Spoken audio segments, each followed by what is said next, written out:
గద్దర్ ప్రథమ వర్ధంతిని పురస్కరించుకొని ఆగస్టు 30న కవులు, కళాకారులకు, మేధావులకు గద్దర్ పురస్కార్ అవార్డును ప్రదానం చేసి ఘనంగా సన్మానించడం జరుగుతుంది. ఈ సందర్భంగా రామాంచ భరత్ మాట్లాడుతూ, ఇటీవల తెలంగాణ రాష్ట్ర ప్రభుత్వం గతంలో సినిమా ఇండస్ట్రీలో ఇచ్చినటువంటి నంది అవార్డ్స్కు బదులుగా గద్దర్ పురస్కార్ అవార్డును ఇస్తామని సంచలన ప్రకటన చేసి తెలంగాణ రాష్ట్ర ప్రభుత్వానికి ధన్యవాదాలు తెలియజేశారు. తెలంగాణ రాష్ట్ర ప్రభుత్వం తెలంగాణ సినీ పరిశ్రమలో గద్దర్ పురస్కార అవార్డును వెంటనే అమలు చేయాలని తెలంగాణ రాష్ట్ర ముఖ్యమంత్రి రేవంత్ రెడ్డికి విజ్ఞప్తి చేశారు. ఈ అవార్డు మహోత్సవానికి తెలంగాణ నలుమూలల నుండి కవులు, కళాకారులు, రచయితలు, మేధావులు, ప్రజా సంఘాల ఉద్యమ నాయకులకు అధిక సంఖ్యలో పాల్గొని విజయవంతం చేయాలని కోరారు. ఈ కార్యక్రమంలో మానవ కుల సంఘ రాష్ట్ర కార్యదర్శి డాక్టర్ తిరుపతయ్య, తెలంగాణ హమాలి కార్మిక సంఘం వ్యవస్థాపక అధ్యక్షులు కామ్రేడ్ సామ్రాజ్యం, ప్రముఖ చిత్రకారుడు, డప్పు వరల్డ్ గిన్నిస్ రికార్డు అవార్డు గ్రహీత అంబాల ప్రభు, మహిపాల్ యాదవ్, ప్రముఖ గాయకులు రొంటాల మొగిలి, ప్రముఖ డప్పు వాయిద్యకారుడు జీడి సుధాకర్, శ్రీను, మోహన్, ఈదునూరు లక్ష్మణ్, డాక్టర్ తిరుపతి, పోతారపు అశోక్, అంబాల కిరణ్ కుమార్ తదితరులు పాల్గొన్నారు. రేపు మహబూబాద్ జిల్లా తొర్రూరు పట్టణంలో గిద్దె కళం ఆధ్వర్యంలో గద్దర్ పురస్కార అవార్డును తెలంగాణ ప్రాంతంలో ఉన్నటువంటి కవులు, గాయకులు, రచయితలు, మేధావులకు ఇవ్వాలని చెప్పి గిద్దె కళం సంస్థ ఆధ్వర్యంలో ఇవ్వడం జరుగుతుంది.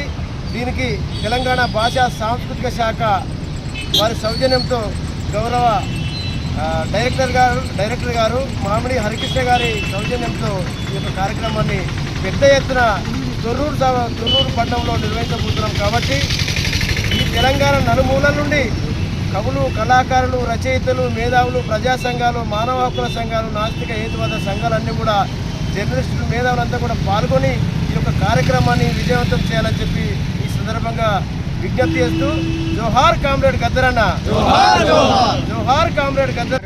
ప్రజాకవి గద్దర్ అమరుడై సంవత్సరం అయినటువంటి కారణం సందర్భంగా తెలంగాణలో ఉన్నటువంటి ప్రజా కళాకారులను గుర్తించి ప్రోత్సహించేటువంటి ఒక కార్యక్రమము ఈ గిల్లె సంస్థ వాళ్ళు నిర్వహిస్తూ వారందరికీ అవార్డులు ప్రదానం చేయడానికి ఏర్పాటు చేయటం అనేది జరిగింది. వాళ్ళు గద్దర్ పేరు మీద ఇవ్వటము, గద్దర్ పేరు మర్చిపోకుండా ఆ స్ఫూర్తి కొనసాగేలా ఈ అవార్డులు ఇవ్వటం అనేటువంటిది నిజంగా చాలా సంతోషదాయకమైనటువంటి విషయం. గద్దరు ఒక అపూర్వమైనటువంటి వ్యక్తి. ఆ వ్యక్తిని ఈ సమాజం ఈ తరమే కాదు, భవిష్యత్ తరాలు కూడా కళాకారునిగా మాత్రమే కాదు, ఒక మనిషిగా, ఒక ఉద్యమకారునిగా మర్చిపోవడానికి ఆస్కారం లేనటువంటి వ్యక్తి. అటువంటి వ్యక్తి స్ఫూర్తి కొనసాగే విధంగా రేపు అవార్డుల ఏర్పాటు కార్యక్రమాన్ని చేసిన వారిని అభినందిస్తున్నాం. అవార్డులు తీసుకోబోయే కళాకారులందరికీ కూడా ముందుగా వారికి దాదాపుగా సమాజం కొరకే ప్రయాణం చేసిండు, సమాజం ప్రభావితం చేసిండ్రు. అణగారిపోయిన ప్రజల కొరకు, అంచివేతకు దూపిడి గురైన ప్రజల కొరకే ఆయన కొనగూపిరి వరకు సుత కొట్లాడి అమరుడైనటువంటి గద్దర్ అన్నకు ప్రత్యేకంగా నివాళులర్పిస్తూ ఈ సభను కార్మికులు, కర్షకులు, విద్యార్థులు, మేధావులు అందరి సుత ఈ అవార్డు ఇచ్చే ప్రోగ్రాంకు అందరూ భారీ ఎత్తున హాజరై విజయవంతం చేయాల్సిందిగా కోరుతున్నాను. సంస్కరణ సభ ప్రభుత్వపరంగా నిర్వహించడం,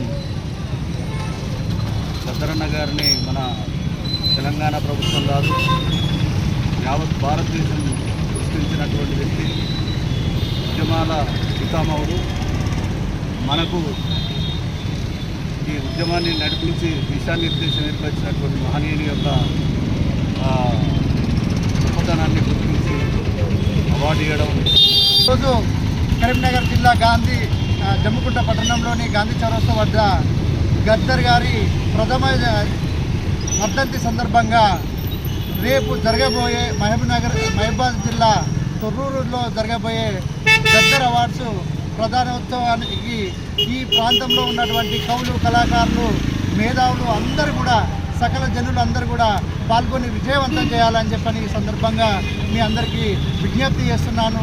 గద్దర్ అంటే ఒక యుద్ధ నౌక, గద్దర్ అంటే ఒక అణుబాంబు కంటే ఒక మేధస్సు గలటువంటి ఒక మేధావి, ఈ సమాజానికి గొప్ప ఆయన గజ్జ ద్వారా గోచి గొంగడి వేసి సకల జనులను కూడా ఆయన ఆట పాట ద్వారా చైతన్యం చేసి ఎన్నో ఉద్యమాలు చేసి తెలంగాణ మలిదశ ఉద్యమాలలో కూడా ఆయన పాత్ర కీలక